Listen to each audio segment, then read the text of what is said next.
as someone who loves Puma's Deviate Nitro Elite line of racers, so much so that I own 5 pairs,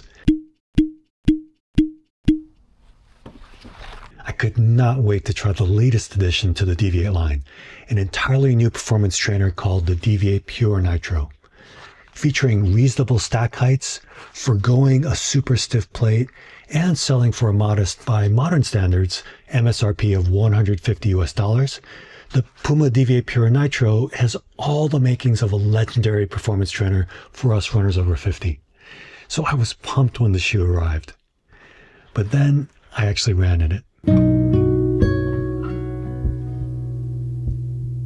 Welcome to We Run Over 50, where it's our mission to inspire more people over 50 to become runners over 50.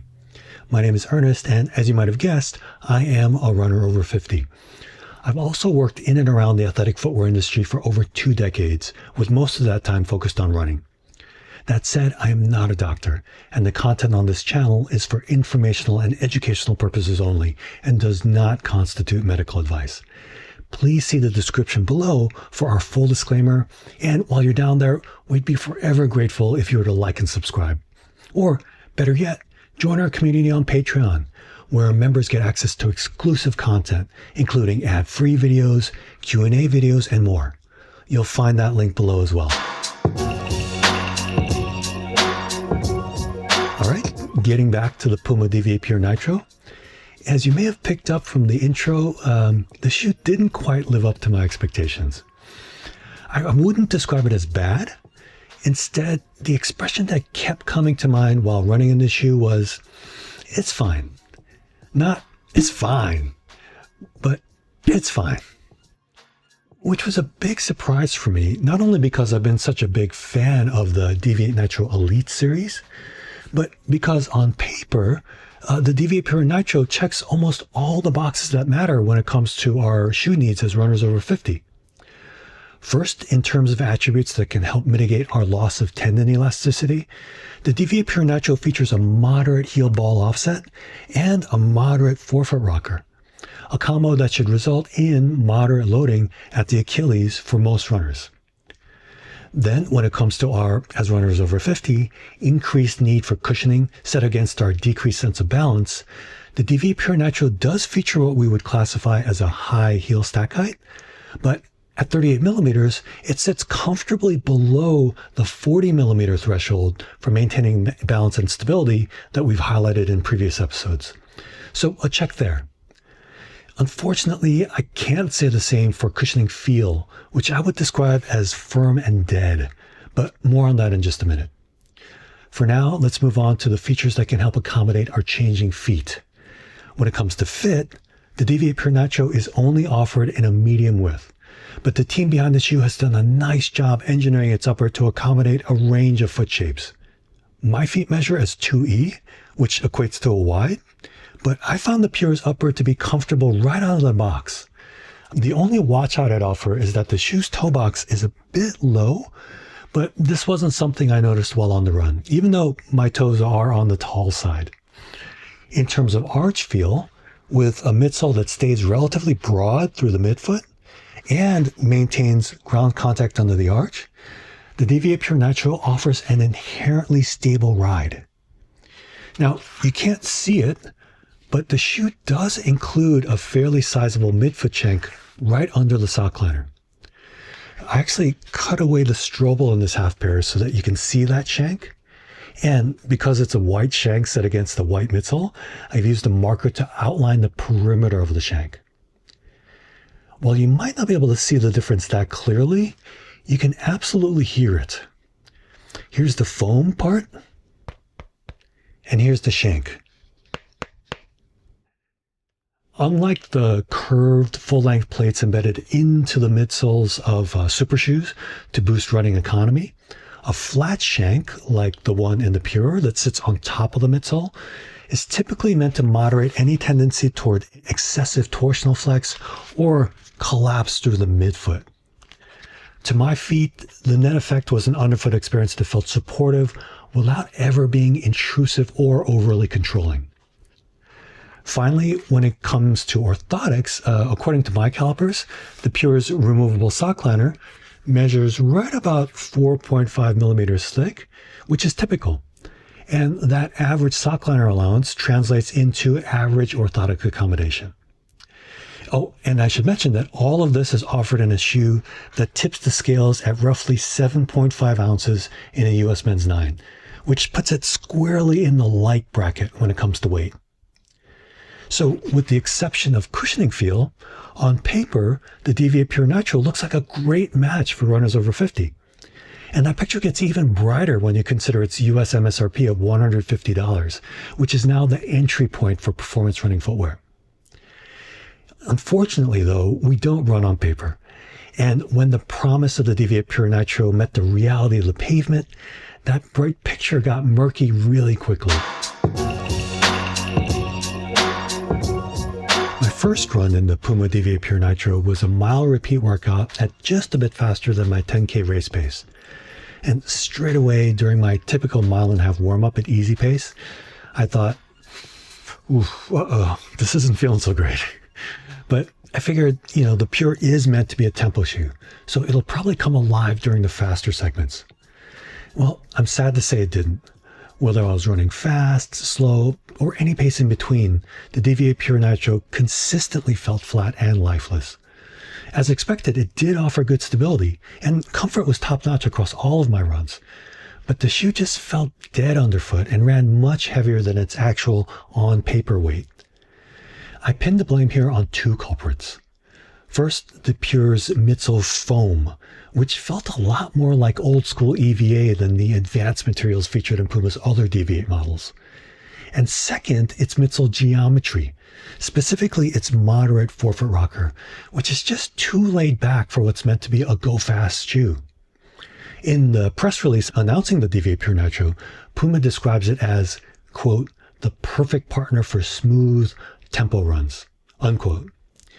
And, while it is light, it lacks the pop and propulsion required of anything aspiring to that tempo shoe label.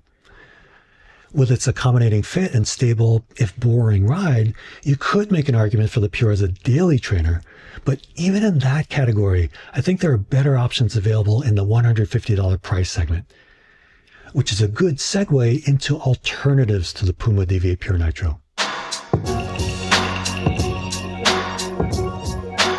First, if you already have a reliable workhorse daily trainer and want to augment it with a true go-fast tempo shoe that won't break the bank, look no further than the Adidas Adizero Evo SL. I need to emphasize, though, that as I explained in our episode highlighting the best shoes for new runners over 50, I would not recommend the Evo SL as a daily trainer, especially when it comes to folks over 50. In my experience, the shoe's aggressive midsole geometry places too high of a load on the Achilles and calf to be safe for use across all of your runs. But with a ride that absolutely delivers on the pop and propulsion you expect from a tempo trainer, the Evo SL is perfect for your one, maybe two faster, shorter workouts per week. Early versions of the Evo SL were criticized for inconsistencies in fit and feel, but Adidas has done a good job addressing those issues over the course of the shoe's long production run. Technically, its MSRP is $150, but with its replacement due in August, the Evo SL is now broadly available for far less, making it a great deal. If, however, you find the Evo SL a bit too tight over your instep or a bit too unstable for your foot strike, an alternative that addresses both of those issues is the Saucony Endorphin Azura. Like the Evo SL, I would not recommend the Endorphin Azura as a daily trainer for most runners over 50. But again, like the Evo SL, the Endorphin Azura is a fantastic choice for your faster, higher intensity runs.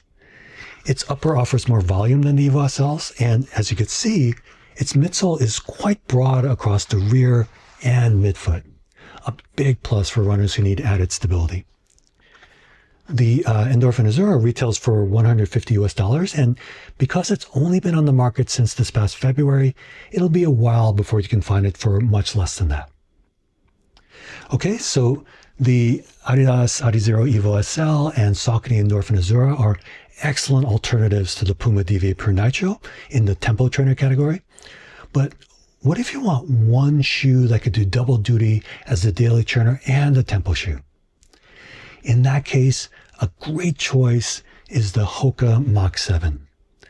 With an MSRP of $145 US, the Mach 7 actually undercuts the Puma Deviate Pure Nitro on price, while in my experience, offering better performance and greater versatility. On paper, the Mach 7 is a full ounce heavier than the Deviate Pure Nitro, but the Hoka feels lighter when on the run. I've used the Mach 7 for everything from long runs to high intensity interval sessions, and it's just a joy to run in, no matter the pace. It's worth noting too that unlike the Deviate Pure Nitro or any of the other shoes I've mentioned so far, the Hoka Mach 7 is offered in both regular and wide in select colorways for men and women. This shoe you're seeing here is wide, and it provides a comfortable, generous fit. And again, this shoe retails for $145, which is just an amazing deal by today's standards. One last dual thread option I'll highlight actually isn't available just yet, but if you can wait a couple of weeks, the A6 Nova Blast 6 is due to hit store shelves on July 1st, and early word has been very positive. The latest incarnation of the shoe features a sizable pod of very high performance foam at the forefoot, which should offer more pop and pace than the foam in the Nova Blast 5 that to me felt a bit mushy. And like the Hoka Mach 7, the Nova Blast 6 will be offered in both standard and wide in select colorways for men and women, which I know is critical for a lot of runners over 50. I should mention though that with an MSRP of $155 US, the new Nova Blast will be a bit pricier than the other models we've discussed. All right, to sum up, Adidas blew the top off the market for affordable, non-plated tempo shoes when they debuted the Evo SL in late 2024. And they pretty much had that market all to themselves for the duration of 2025. We're just now starting to see compelling alternatives. But unfortunately, the Puma Deviate Pure Nitro isn't one of them. As I said at the outset, the Pure isn't bad, and I've already seen a number of reviews from runners who are loving it. But in my experience, it's just okay, and I see no reason to settle for okay when there are better options on the market today at comparable price points. I highlighted 4 of them in the previous chapter, and I didn't even touch on the wave of shockingly good, shockingly affordable performance trainers coming out of China. Shoes like the Dynafish Xiaonian, which has me grinning ear to ear every time I run in it, and the Anta Zone 290, a daily trainer built on a midsole made entirely of a true superfoam that somehow retails for $120 US, a mind-blowing value. But these China market shoes are a world unto themselves, and I'll give them a proper deep dive in a future episode. Coming back to the Puma Deviate Pure Nitro, it's a good reminder that you can't judge a shoe by its spec sheet, because on specs alone, it looks like a great choice for runners over 50. But when the rubber hit the road, the reality of the Pure's ride left me wanting. Its lifeless foam and conservative midsole geometry fail to deliver the energy you expect from a modern performance trainer. On that last point, check out this huge difference between the forefoot rocker geometry in the Pure and Evo SL. This is what the rocker on a fast, fun shoe looks like, and this is the Deviate Pure Nitro. Now, of course, that's just one feature, but it's emblematic of the differences between the Pure and its more compelling competition. And it's why I can't recommend the Puma Deviate Pure Nitro as a tempo shoe or as a daily trainer. I know that's going to be a bummer for some of you, but I hope this honest, unfiltered, and unsponsored review proves helpful, whether you're an experienced, new, or aspiring runner. And I want to hear what you think. Am I completely off base, spot on, or somewhere in between? Share your thoughts and questions in the comments, because that's a great way for us to learn together. And if this review has been helpful, I hope you'll give it a like and share it with a friend. Liking and sharing will let YouTube know that there is an audience of, let's say, mature folks out there who are hungry for content like this. Finally, if you want to see more from us, please do subscribe. Or better yet, join our community of like-minded people over 50 who are becoming runners over 50 over on Patreon. I've included a link in the description below. Thank you so much for watching, and happy running.